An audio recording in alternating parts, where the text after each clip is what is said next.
Alright guys, so welcome to another video for the Redmi K20 Pro and the Mi 90 Pro. Now what we have in store today is little different. Now as you guys know, MIUI has a lot of custom ROMs. You have MIUI Mix, you have Xiaomi.eu, you have Abix ROG Edition. Just like that, I've come across a ROM which is a custom ROM, but it is by a Vietnamese developer, right? So I have translated the complete changelog and hopefully I should be able to let you know what exactly is going on over here. Right now over here, this is a China mod global. It is based on MIUI 12.5.6 China stable. We will read the changelog. It's nothing huge, but yes, it's a version number upgrade in stable, so hopefully it will be better. But before we get into the review of this particular ROM, if you haven't already, please subscribe and hit the notification bell icon because it doesn't cost you anything and it really motivates us to make amazing content like this. If you think you like chatting with like-minded people, well, you can join us on Telegram. We have more than 1,300 people over there. You can follow us on Instagram, Twitter and Facebook, and if you think the hard work is worth the effort, well, please click on the join button and support the channel. Now without further ado, hello awesome people, welcome to PhoneOps. My name is Kailash. Let's get going.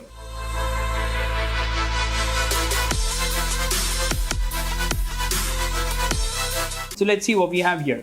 They're calling it MIUI 12.5 Enhanced 12.5.6 Android 11 4th rebuild China stable full version, and there is a different, I think that might be a stripped down version as well. It is not rooted. Now as far as the features are concerned, VoLTE support. Now let me tell you this beforehand, before you actually go ahead and watch the complete video. Griffey tested this particular ROM. He is one of my elite testers. He has confirmed that there is no dual VoLTE support. So if you're someone who uses dual SIM and need VoLTE on both the SIM cards, this ROM is not for you. Ignore it. But nonetheless, watch it. Maybe you like it and a later release might fix it. But the developer does state over here, VoLTE support battery indicator color changes when battery percentage changes, 4-column notification volume, 4-row sound settings, support network type selection. Yeah, I don't know what that means. Support for mobile data usage counter by month day plan. Support switching between China and global app vault, MIUI home feature. Support Google Assistant left right swipe gesture. Support lock screen magazine feature.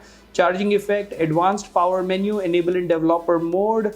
Wideband DRM L1 support. Netflix 4K double tap twice to turn off the screen. Notification important, unimportant. Okay, support 3 or more languages. Vietnamese, Turkish and Spanish, fully translated.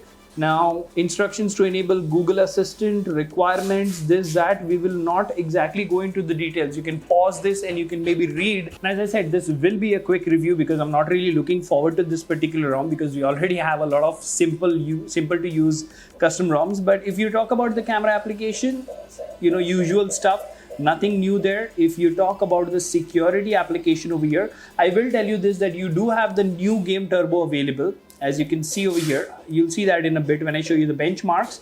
And if you go to the security APK 5.6, so they are definitely using the latest security app and all the MIUI applications are updated. So apart from not having dual SIM VoLTE, the safety net is not passing, the device is not certified in the Play Store.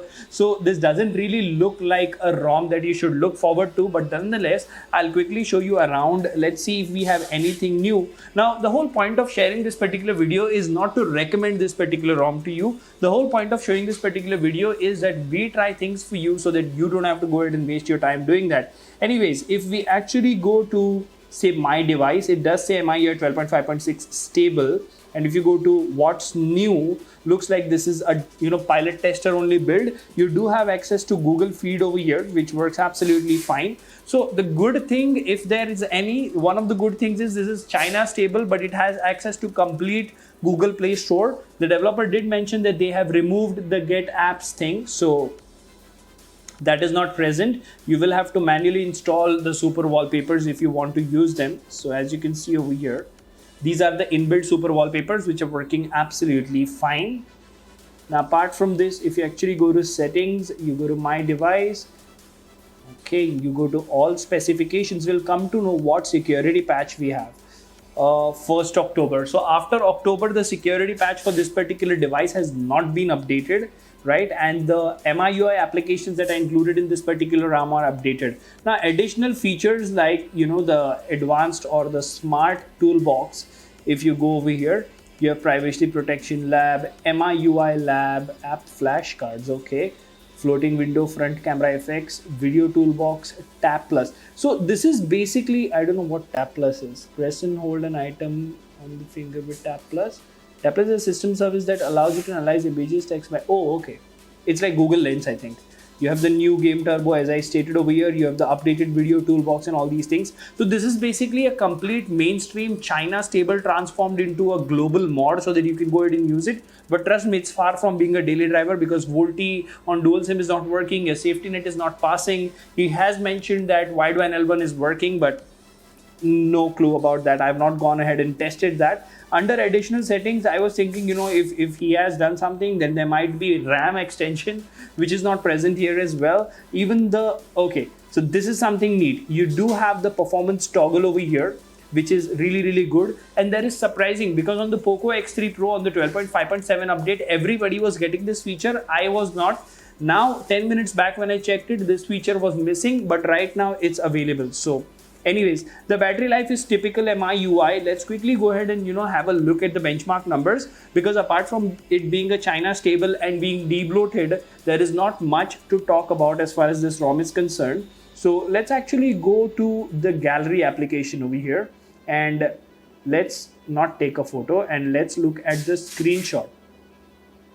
So the average score was 174, 376 GIPS, which is pretty decent. CPU throttled to 91% of its max performance. The Antutu score was 521,848 and the Geekbench score was 740 single core and 2708 multi-core. So I'll tell you this, as always, China stable or China beta ROMs have been great performers. And if you are someone who likes trying new ROMs based on MIUI and stuff, considering all the disclaimers that I've given you, you can definitely go ahead and give it a try. I have not tried gaming on it. I'm going to flash Aero OS because that's the next review coming out for this device tomorrow. Let me know in the comment section what do you think about this video. Until the next one, this is Kailash signing off at PhoneOps. Keep smiling. Take care. Goodbye.